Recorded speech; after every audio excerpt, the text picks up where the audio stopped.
Et salut à tous, on se retrouve aujourd'hui pour les résultats de NXT du 18 janvier 2022.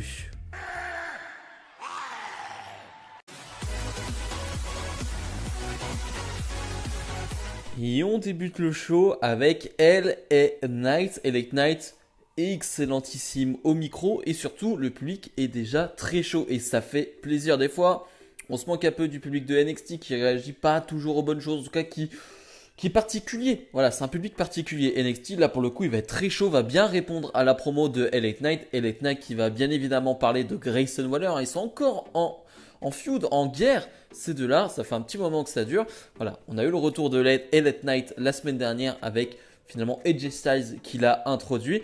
Et du coup, LA Knight, il veut que Grayson Waller arrive. Grayson Waller va arriver. Grayson Waller, lui, fait un papier de son avocat comme quoi LA Knight ne veut pas toucher Grayson Waller. Bon, ça ressemble un peu à du bullshit, comme on dit. Hein. Ça semble assez faux. Et finalement, on va avoir Dexter Lumis qui lui aussi a des petits problèmes avec Grayson Waller. Décidément, Grayson Waller a des ennuis avec tout le monde du côté de NXT. Et finalement, Grayson Waller doit choisir contre qui il doit combattre. Soit LA Knight, soit Dexter Lumis. Et finalement, on va avoir donc Grayson Waller face à Dexter Lumis. Match plutôt sympathique. Alors, un peu long au début, je trouve que ça met du temps à se mettre en place. Et voilà, c'est pas très passionnant. Mais j'aime vraiment beaucoup le in-ring de Grayson Waller. Je le trouve assez innovant, assez pétillant, voilà, si je puis dire. Et je trouve ça très intéressant à suivre face à Dexter Lumis, qui n'est pas la superstar la plus pétillante et intéressante sur le ring, mais en tout cas ça fait le boulot.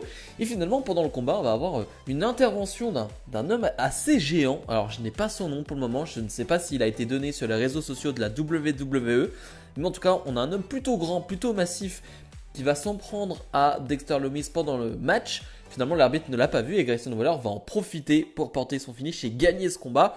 Voilà, après une défaite la semaine dernière face à AJ Styles, Grayson Waller retrouve le chemin de la victoire et c'est une bonne chose.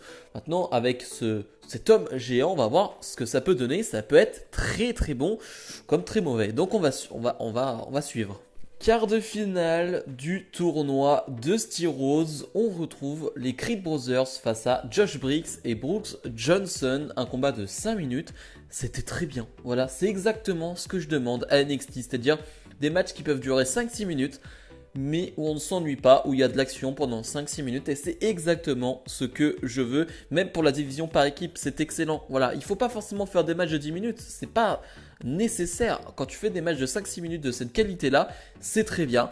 Les Creed Brothers ont bien été mis en avant. Brooks et Johnson ont vraiment été bons. Une nouvelle fois, je suis pas fan de leur gimmick. Pour le moment, je rentre pas dans leur gimmick. Par contre, à chaque fois qu'ils sont sur le ring, il se passe quelque chose de très bien. Donc vraiment, j'ai rien à dire sur eux. Et finalement, les Creed Brothers vont l'emporter et ils ont été plutôt impressionnants comme souvent. Voilà, je suis assez fan des Creed Brothers, de ce qu'ils font sur le ring, et j'avoue que j'ai envie d'en voir plus. J'ai vraiment envie de les voir dans des matchs très compétitifs, donc les Creed Brothers avancent en demi-finale. Dante Chen fait son retour sur le ring. Alors, on a une petite vidéo pour nous rappeler qu'il avait fait ses débuts lors de NXT 2.0, je crois les premières semaines d'NXT 2.0, je vous avoue que j'en avais aucun souvenir, il y a eu tellement de débuts à NXT 2.0 que franchement c'était plus du tout dans mon esprit.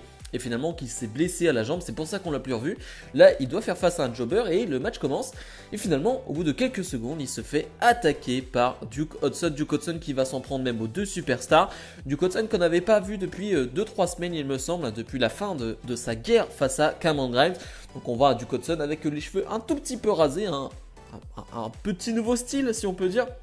Et donc Duke Hudson qui va vraiment marquer un coup si on peut dire, parce que finalement le public va vraiment bien le huer, donc c'est plutôt réussi. Maintenant voilà, à voir ce que ça peut donner, à voir si Dante Chen va vraiment réussir à amener le public avec lui et finalement à faire en sorte que le public soit pour lui, parce que finalement il a été absent pendant longtemps, on l'a pas vu.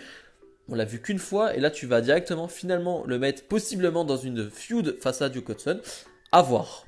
Tony D'Angelo est sur le ring et il nous a préparé une petite cérémonie en hommage à la carrière du Brotherate, donc Pete Dunne. Bon, il y a un cercueil sur le ring, c'est un peu particulier l'ambiance et finalement Tony D'Angelo, dans une promo qui n'est pas extraordinaire, je veux dire, elle m'emporte pas vraiment, c'est pas incroyable.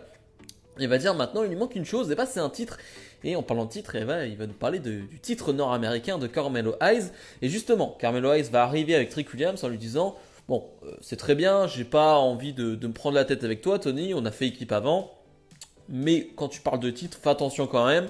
C'est mon business, donc fais gaffe quand même à tout ça. Et finalement, Cameron Grimes va arriver, il va dire bon, Tony D'Angelo, c'est bien, mais dans la file d'attente pour le titre nord-américain, je suis devant toi, donc tu vas devoir patienter. Et Carmelo Hayes va proposer que ces deux-là s'affrontent pour finalement choisir qui sera le challenger numéro 1 au titre nord-américain. Je suppose que ce match aura lieu la semaine prochaine. Finalement, le segment va se terminer avec un Cameron Grimes qui va mettre une sorte de tableau de Pete Dunne dans la tête de Tony D'Angelo.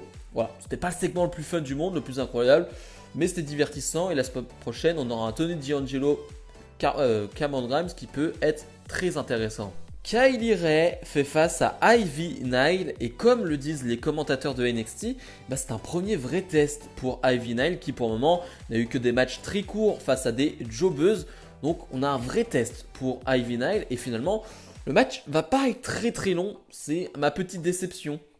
Il va durer 5-6 minutes, j'aurais aimé qu'il dure pour le coup un peu plus parce que j'aurais aimé en voir plus parce que de ce que l'on voit, c'est vraiment bon. Il y a vraiment de belles choses, il y a de beaux enchaînements. Ivy Nile, ce que j'aime, c'est qu'elle se connecte avec le public. Elle regarde beaucoup le public. Quand elle fait quelque chose, elle essaye de se connecter avec le public. Et ça, c'est des petits détails. Mais c'est important, je trouve. Quand tu es chez WWE, le public est très, très, très important.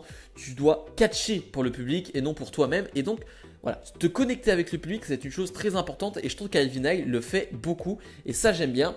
J'ai une prise en tête, elle va te sortir une sorte de DDT avec sa jambe, elle va bloquer sa jambe pour porter un DDT. Assez intéressant comme prise. Et finalement, pendant le combat, Mandy Rose, la championne de NXT, va distraire, on va dire, Kylie Ray. Ivy Nile va en profiter pour gagner sur un roll-up. Voilà, c'est la chose que je n'ai pas aimé. Voilà, clairement, cette fin de match, je n'ai pas trop aimé. C'est du vu et revu en plus. Et disons que Kylie Ray se place comme challengeuse numéro 1 au titre de Mandy Rose. Tu lui donnes une défaite comme ça. Alors, c'est une grosse victoire pour Ivy Nile, même si c'est sur un roll-up. Mais voilà, c'est quand même une défaite pour Kylie Ray. Et ça, j'aime pas trop. Alors qu'elle se positionne en tant que challengeuse. Finalement, on va y avoir un bordel avec Toxic Attraction, avec donc Indy Hartwell et Persia Pirotta qui vont arriver aussi. Bref. Finalement, c'est Indy Hartwell, Persia Pirotta et Kylie Ray qui vont rester debout sur le ring. Mais voilà, cette fin de combat, j'ai pas vraiment apprécié. Quart de finale du tournoi, Dusty Rhodes, Edris Enofe et Malik Blade font face à Legado del Fantasma. Ça part plutôt bien, je me dis c'est très cool. Si on a le même type de combat que lors du combat par équipe précédent, ça peut être cool. Mais finalement, on va plus jouer sur l'histoire qui est en train de se créer entre Santos Escobar et Bronson Reed parce que finalement, Santos Escobar va essayer d'intervenir dans ce combat. L'arbitre va le renvoyer au vestiaire. Santos Escobar est pas trop d'accord et c'est Bronson Reed qui va arriver pour le porter, le ramener au vestiaire. Ce qui va distraire Legado del Fantasma. Malik Blade donc va en profiter. 1, 2, 3, victoire de Malik Blade et de Edris Enofe qui avance dans ce tournoi. Je suis content pour eux, ils ont montré de belles choses ces dernières semaines. Mais voilà, de cette manière-là, on est quand même dans un tournoi important. On parle du Dusty Rhodes classique. Gagner comme ça en 3 minutes, de cette manière-là, je trouve ça dommage. C'est pas, je trouve, rendre hommage au tournoi, c'est pas mettre en valeur le tournoi de faire cela, même si une nouvelle fois ça fait avancer l'histoire entre Bronson Reed et Santos Escobar. Je trouve que pour ce tournoi même, c'est pas terrible. Dakota Kai face à Yulisa Leon. Alors, en premier temps, je trouve que il se passe pas grand chose dans ce combat. On a une domination de Dakota Kai et c'est pas terrible, ça dure 3-4 minutes, c'est pas très long comme combat. Et finalement, t'as une prise à un moment donné de Yulisa Leon où je suis en mode ok, j'ai jamais vu cette prise. C'est une sorte de power slam avec un ponté, enfin bref, assez particulière comme prise, mais j'étais en mode ok, elle sait faire ça, ça peut être intéressant. Finalement, Dakota Kai va remporter ce combat. Et il va y avoir toute une histoire avec la partenaire donc de Yulisa Leon, donc Valentina Feroz si je ne me trompe pas. Voilà, on essaie de les mettre en avant, ces deux-là. On les a déjà vus en équipe, mais plus en tant que jobbeuse. Là, on essaie de les mettre un peu plus en avant, mais voilà, c'était quand même important, je trouve, de redonner une victoire à Dakota Kai. Le main event, il y a beaucoup de choses à dire, mais parlons du match en soi. Donc, Roderick Strong face à Walter. Déjà, Walter, au bout de 2 minutes, il va faire réagir le public. Le public, au bout de 2 minutes, va chanter This is awesome parce que le public est très heureux de voir Walter en action en 2022 à NXT. C'est une très bonne nouvelle. Alors, je sais pas si je dois l'appeler Walter pour le moment, mais bref, on reviendra là-dessus après. Je préfère en rigoler. Mais Bref, en tout cas, on a un super combat. C'était pas étonnant, on s'en doutait. Super combat entre Roderick Strong et Walter. Comme d'habitude, j'aime vraiment beaucoup l'histoire qui est racontée dans les matchs de Walter. Genre, le premier chop de Walter est très important. Tu sens que l'adversaire ne veut surtout pas le prendre parce que ça peut vraiment t'emmener en enfer, clairement. Et finalement, Roderick Strong, comme tout le monde, va prendre cette chop et va être dans le mal ensuite. Mais c'est violent, c'est impressionnant. Il y a même un moment dans le combat où le public est tellement chaud que c'est tellement bien amené que tu as juste une superplex. Une superplex, c'est une belle prise, mais disons que c'est une prise qu'on voit quasiment chaque semaine chez WWE. Et là, c'est une superplex sur Walter. Et bien, ça te rend la chose encore plus énorme et le public va chanter This is awesome sur une superplex. C'est incroyable. D'ailleurs, parlons de Walter entre guillemets, qui semble plus affûté. Il semble très affûté. Alors, je sais pas si c'est une demande de Vince McMahon, si c'est une demande de WWE ou si c'est de lui. J'en sais rien, mais en tout cas, il paraît plus affûté. Finalement, Walter va remporter ce combat. Et parlons de l'après-combat, où finalement, on va annoncer Walter gagnant son combat. Et finalement, Walter va prendre le micro et va dire non, non, c'est pas Walter, moi c'est Gunther. Voilà. Alors, déjà, pourquoi changer son nom? Ça, faudra m'expliquer. Pourquoi on change son nom? Je comprends pas. Vraiment, ça, c'est un truc qui me dépasse. Pourquoi on change son nom? Il y a plusieurs idées, plusieurs pistes. Gunther Stark, il me semble. Donc, si je dis pas de bêtises, qui est un nom pas très sympathique. Hein, je vais pas rentrer dans les détails, mais je pense que vous avez compris. Allemagne, tout ça. Donc, je vais pas rentrer là-dedans. Mais est-ce que le but est de faire une gimmick un peu allemande nazie? Je sais pas. Vraiment, je suis perdu. Je sais pas où ils veulent aller. Ça me dépasse. Tu as Walter qui est un diamant brut et tu en fais quelque chose. Je comprends pas. Vraiment, c'est une incompréhension totale. Bon, il va y avoir une guerre à la fin entre Diamond Mine et finalement Imperium. Mais c'est presque secondaire après ce changement de nom. C'est incompréhensible. Vraiment incompréhensible et ça m'a perdu. Vraiment, je suis totalement perdu après ce changement de nom. Bilan de ce NXT, j'ai trouvé assez moyen parce que on a des matchs qui sont censés être importants. Je pense aux matchs de tournoi et finalement, c'est pas assez mis en valeur, pas assez mis en avant. On a des matchs un peu trop courts aussi avec des roll-ups, ce genre de choses. Voilà, c'est pas quelque chose que j'aime dans NXT et ils le font de plus en plus souvent et c'est pas quelque chose que j'apprécie. Plus parlons de ce changement de nom donc de Walter qui franchement va me rester en tête pendant quelques jours parce que vraiment je ne comprends pas et ça me désespère, vraiment ça me désespère quand je vois que NXT n'est déjà pas bien aimé, ce NXT 2.0 avec beaucoup de changements et les gens en général, je parle en général, ne regardent pas trop NXT 2.0 parce qu'ils trouvent que ça a trop changé. Moi personnellement j'aime le produit en général, mais ça va pas aider. Si tu fais ce genre de choses, quelqu'un qui regarde pas du tout NXT 2.0, tu changes le nom de Walter, tu fais ce type de choses. Walter c'est un nom hyper connu de tous et tu le donne ce nom Gunther, les gens vont clairement se dire mais on se fout de notre gueule, NXT 2.0 se fout de la gueule du monde. Et clairement je peux comprendre ce sentiment si tu ne regardes pas NXT 2.0, que tu vois juste ce changement de nom. Ouais, tu peux te dire qu'on se fout de la gueule du monde. Donc la WWE ne fait pas en sorte que NXT 2.0 soit apprécié des gens dans la globalité. Et ça c'est bien dommage parce que je trouve que le produit dans l'ensemble est vraiment bon.